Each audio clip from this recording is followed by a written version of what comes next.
The Man Who Rang Twice. The bell above Blackthorn Alley rang at precisely 2 minutes past midnight. That alone was strange. The bell hadn't worked in years. Inspector Elias Crowe was already awake when it sounded. London had taught him that sleep was a luxury best taken in fragments.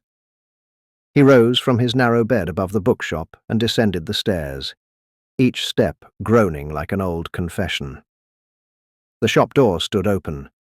Fog pressed in from the alley, thick as wool, carrying the smell of damp stone and something faintly metallic.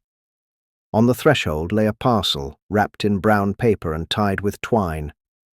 No footprints, no carriage marks, just the parcel, and the bell swaying gently. Crowe brought it inside and shut the door. The twine came away easily, as if it had already been loosened. Inside was a pocket watch, silver, badly scratched, and beneath it, a card.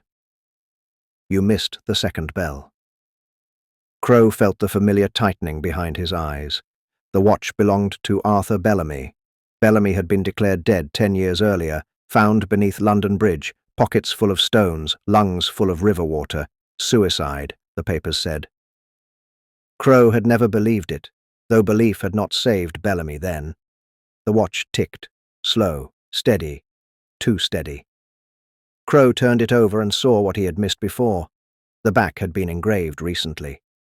Midnight. Blackthorn Alley. A sound came from outside.